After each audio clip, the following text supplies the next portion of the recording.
Connecticut's #1 local news. This is Channel 3 Eyewitness News. Here we're on top of several stories on this busy Thursday morning. Breaking news this morning in Newington. Crews are on the scene of a house fire on Robbins Avenue. Officials tell us that no one was hurt and the 4 people who lived inside, they made it out safely. But take a look. You can see just how bad this house is damaged. It's charred. The fire started around 4:30 a.m. Crews were able to get there quickly because the fire department's just 2 minutes away. Fire marshals are investigating the cause and the origin of the fire this morning. More breaking news this time in Manchester. We just received a late-breaking update from police. So we're told a 9-year-old girl is safe after she was sleeping inside a car that was stolen last night. It happened at a Shell gas station just after 9 on Hartford Road. So investigators say she was asleep in the back seat when she woke up to a suspect driving the car. And when that suspect realized she was in the back seat, he pulled over at the entrance ramp to I-384 and just took off. The girl then ran back to her mother at the gas station about a half mile away.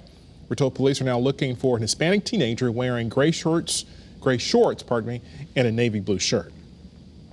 Breaking overnight now in New Haven, police are investigating the deadly shooting of an 18-year-old young man. That happened last night near Edgewood and El Grasso Boulevard around 8 last night. Police were there for several hours investigating, collecting evidence and processing the scene. We spoke to a mom who says it was her son who was killed and that the violence happened at a family event. I'm angry. I'm angry and I'm tired of crying. But I will get justice. I will. And I want everybody to remember and say his name. If you have any information, call New Haven Police at 1-866-888-TIPS or 8477. Today, the community, the state, the law enforcement brothers and sisters in the law will be coming together to honor a fallen hero. New Haven firefighter Ricardo Torres died last week, courageously fighting a house fire on Valley Street. This morning, before he is laid to rest, thousands of friends and family and members again of fellow firefighting groups will pay tribute to his sacrifice. Eyewitness News reporter Roger Suzanne explains how this loss is now being felt across the board. New Haven firefighter Ricardo Torres, known as Rico to his friends, died heroically last week battling a fire on Valley Street. He leaves behind a wife, a young son, and another baby on the way, along with a legacy of service and sacrifice. Today, that legacy will be honored across the state. Rico's loved ones will attend a private funeral at 10 a.m. in New Haven. Several roads will be closed in the city beginning at 9 a.m., including Hillhouse Avenue, Grand Avenue, State Street, and Trumbull Street. You can find a full list on the Channel 3 app. After the service ends, several fire departments across the state will honor Rico with a rolling tribute, lining each overpass from New Haven to Hartford, saluting the procession all the way until Rico arrives at his final resting place, a Hartford cemetery. Roger Suzanne, Channel 3 Eyewitness News.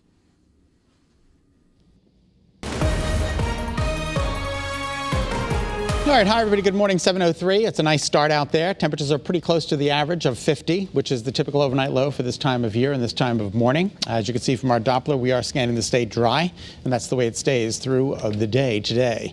All right, 52 tomorrow, 52 right now, 53 in Litchfield. These numbers have come up. Guys were in the mid-40s. Now you're in the low 50s, 57 in West Haven, East Hartford, 57. Old Saybrook looking good.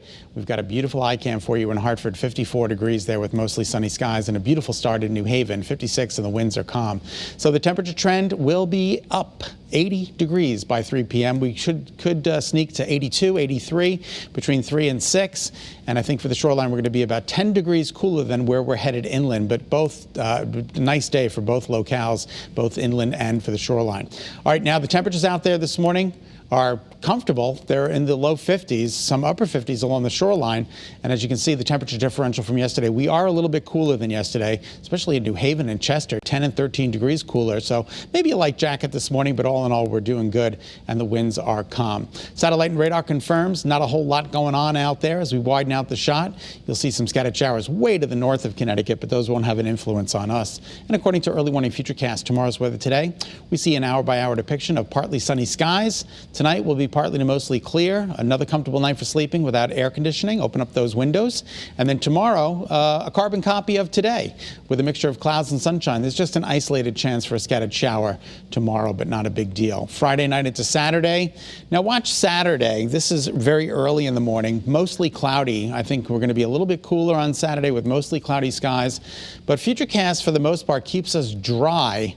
But there's that opportunity for scattered showers and possibly a thunderstorm mid to late afternoon through the early evening. So Saturday looks a bit unsettled for a portion, but not a washout by any means. Today's daytime highs climb into the low 80s, partly sunny, warm and dry. The sun was up at 5:26, sets at 8:09.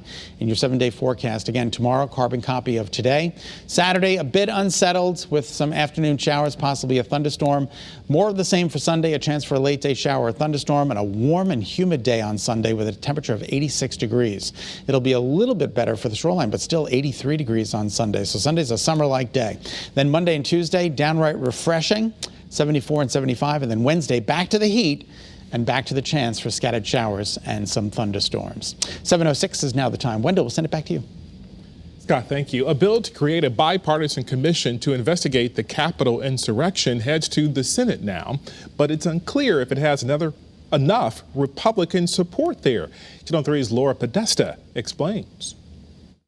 The bill is passed. 35 House Republicans joined with Democrats to pass a 9/11-style commission to investigate the January 6th assault on the U.S. Capitol. This is about facts. It's not partisan politics. The commission would be equally divided between Republicans and Democrats, each with subpoena power and with the direction to complete its work by the end of the year. Holy cow. Ohio Democrat Tim Ryan scolded the 175 Republicans who voted against the bill. We have people scaling the Capitol, hitting the Capitol Police with lead pipes across the head, and we can't get bipartisanship. Republicans wanted the commission to also look at the violence stemming from last summer's social justice protests. And why is it that there is no willingness to look into all of the riots and the arson and the violence and the burning? Senate Majority Leader Chuck Schumer promised to bring the bill to a vote. Getting at the truth is more important now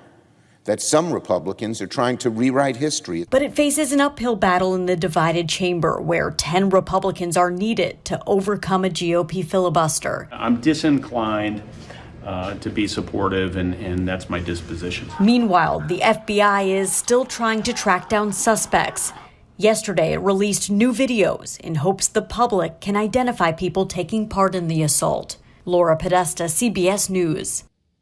This morning, President Biden is issuing his strongest words yet to Israel's prime minister, saying he's calling for a significant de-escalation as he pushes for a ceasefire in the Middle East. Israeli officials say at least a dozen people have been killed as a result of a Hamas rocket fire, while officials in Gaza report more than 219 people are dead from Israeli airstrikes. The latest Israeli strike killed 6 people, we're told, including a Gaza journalist. We are engaged right now in forceful deterrence. We're doing that while doing our utmost to avoid civilian casualties. Hamas officials say they will stop launching rockets at Israel if Jewish settlers cease the eviction of Palestinians living in a disputed East Jerusalem neighborhood. We thank you so much for tuning in to Eyewitness News on this Thursday. Remember, you can get news and weather updates anytime on the Channel 3 app. Have a great day. Thanks for watching Channel 3 Eyewitness News. Watch us live wherever you are on our mobile, on our streaming news app. And you can also watch us on Roku, Apple TV, and Fire TV.